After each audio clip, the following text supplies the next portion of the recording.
This week's fridge restock is all about making homemade staples, prepping ingredients ahead of time, and setting up easy meals for the week ahead. First is the homemade yogurt, which is one of the easiest things you can make at home for so much cheaper than store-bought. Plus, you control the thickness, tanginess, and the ingredients that go in. This is 3 liters of fresh milk going into the pot. We are going to heat it up until it's steaming. Let it cool until warm to the touch. You want it warm enough to activate the cultures, but not so hot that it kills it. I'm using cultures from the batch I made last week. I always save a few tablespoons every time so I don't have to buy a starter again. Add some of the warm milk to it and swirl it until smooth. This will help the cultures mix in evenly without forming lumps. Now pour it all back and mix gently.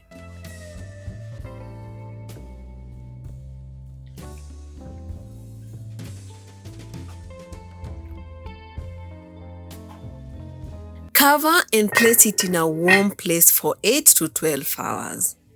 12 hours later, the yogurt is thick and creamy, ready for my breakfast this week. You can sweeten all of it now or sweeten on the day off. I like to keep it plain and add things depending on how I'm using it that day. I'll use it in overnight oats, oatmeals, yogurt granola balls, and maybe drink it straight. It will keep in the fridge for up to 7 days. Next, I'm preparing the fruits. I'm cutting the watermelon into cubes. I find that I'm way likely to eat fruits when they are already prepared and I just need to grab, serve, and go. The other fruits need cleaning first, so I'll be using this fruit and veggie wash to remove dirt, residue, and any wax coating on their skin.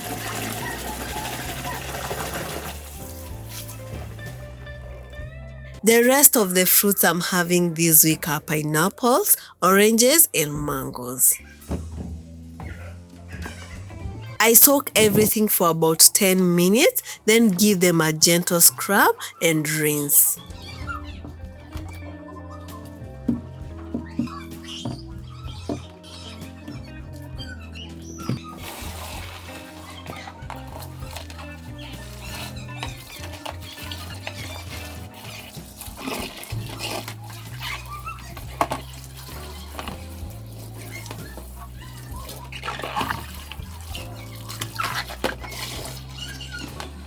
Once they are washed, dry them completely so that they don't grow mold quickly in the fridge. Moisture is usually what makes fruits spoil faster. For the pineapples, I'll put one in the crisper drawer for later use, and the other one I'm peeling and cutting up for easier snacking during the week. Don't throw the peels away. I'll show you what to do with them. Once finished, all the fruits go into the fridge. For the pineapple peels and core, I'm making a refreshing pineapple hibiscus tea to have after dinners and on afternoons throughout the week. Cut everything into smaller pieces and add them to a deep pot. Add in dried hibiscus flowers for that fruity tart flavors and a beautiful deep color, fresh ginger for warmth and a gentle spice, and 2 cinnamon sticks for a subtle sweetness and depth. I'm sweetening with sugar today, but honey works even better if you have it. 2 liters of the juice is enough for the week, so I'm adding 2 liters of water. Bring it to a boil, then turn it down and let it simmer for at least 10 minutes. Cover and let it steep for a few hours so that the flavors deepen and they all infuse into the juice. I actually let mine sit overnight because I want both the juice and the yogurt to be ready at the same time. It is deeply flavorful, slightly tangy, refreshing, and will taste even better chilled. Sieve and transfer to a jug and put it in the fridge.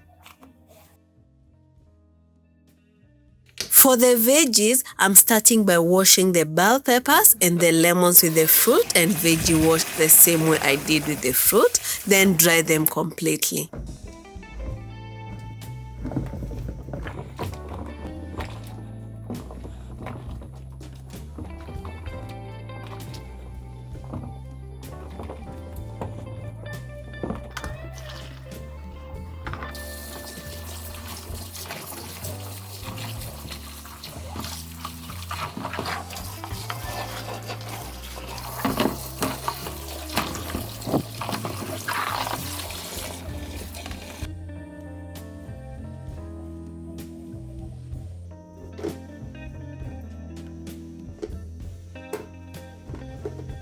Next, I'll blanch the green peas. They were on offer today, so I grabbed 3 packets of 250 grams each. I'm salting and cleaning them first to remove any impurities and the damaged peas.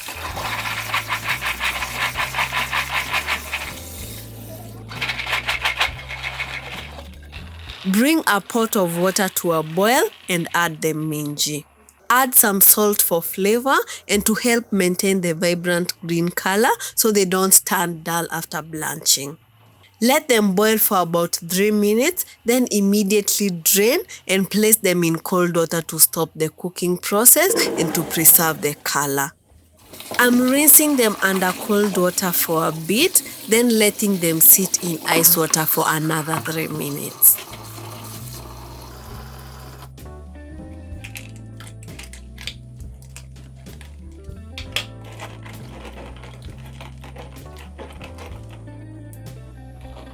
Drain and dry them as much as possible. I sometimes use a salad spinner to remove the excess water faster. I'm dividing them into 4 bowls. 2 will stay in the fridge to make veggie rice and stew this week, and the other 2 will go in the freezer for next week. For the greens, I still have some blanched sukuma wiki in the freezer. I think these 2 containers will be enough for this week. So I'm moving them to the fridge to thaw slowly. And if I need more, I still have extra in the freezer. I used up the last of my ginger garlic paste this week, so I'm making a fresh batch. Peel, clean, and completely dry the ginger and garlic cloves. Moisture makes it spoil faster. Add a little vegetable oil to thin the paste out slightly and to help preserve it. Cover and blend to your desired consistency.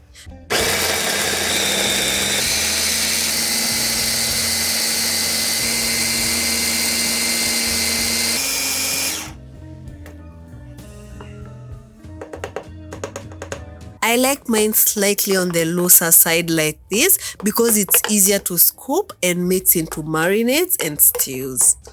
I'm transferring it to a glass jar and it will stay fresh in the fridge for up to 4 weeks. Remember to label and date before popping it in the fridge.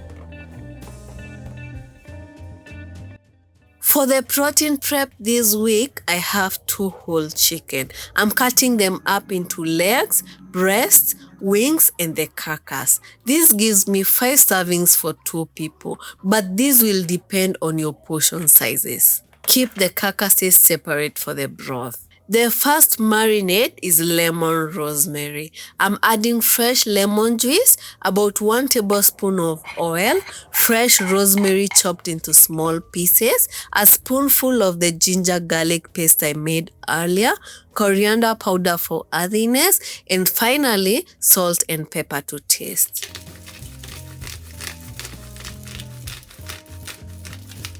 This one is bright, herby, and fresh. I'm using it in 1 bowl of the legs, which are roasted potatoes, and 1 breast bowl, which I'll pan cook to serve with vegetable rice.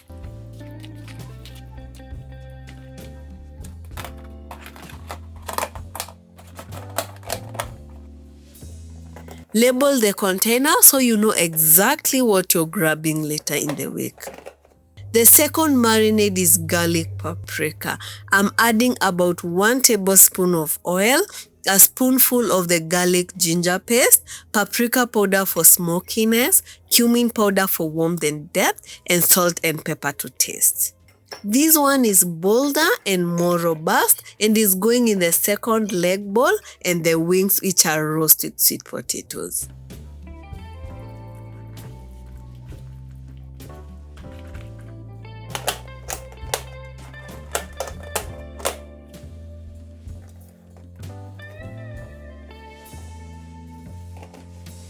The final bowl with breast will be seasoned with just salt and pepper. I'll slice them later and make chicken fajitas with the bell peppers to go with kamande rice using some boiled kamande I already have in the freezer. I'm putting one of each marinade plus the salt and pepper breast in the fridge for the first half of the week.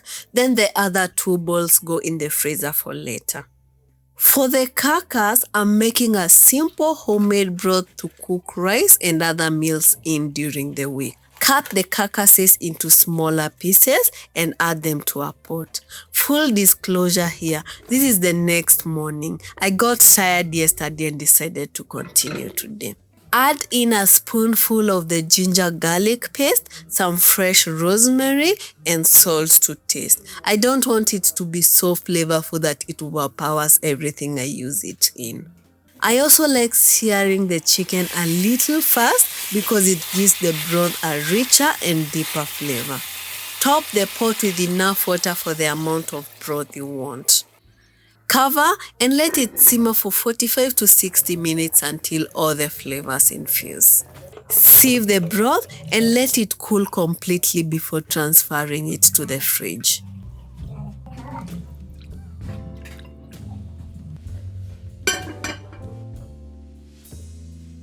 For a sweet snack this week, I'm making chocolate chip cookies for when the cravings hit. Add 1 cup of melted butter, 3/4 cups of brown sugar, and half a cup of white sugar to a mixing bowl. Whip that together for a few minutes.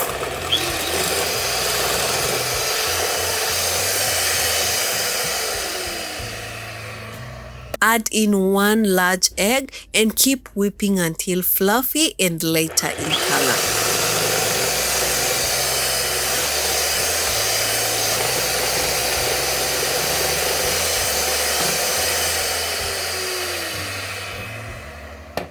Add in 1 teaspoon of baking soda, half a teaspoon of salt, and a splash of vanilla to bring all the flavors together. Whip for a few more minutes.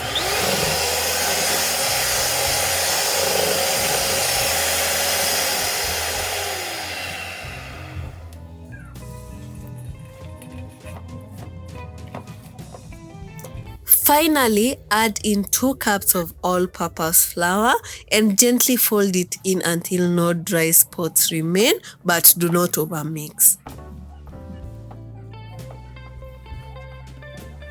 I'm using dark and white chocolate compound shavings, but regular chocolate chip work perfectly too. I just like the mix. Add them into the bowl and fold until evenly distributed.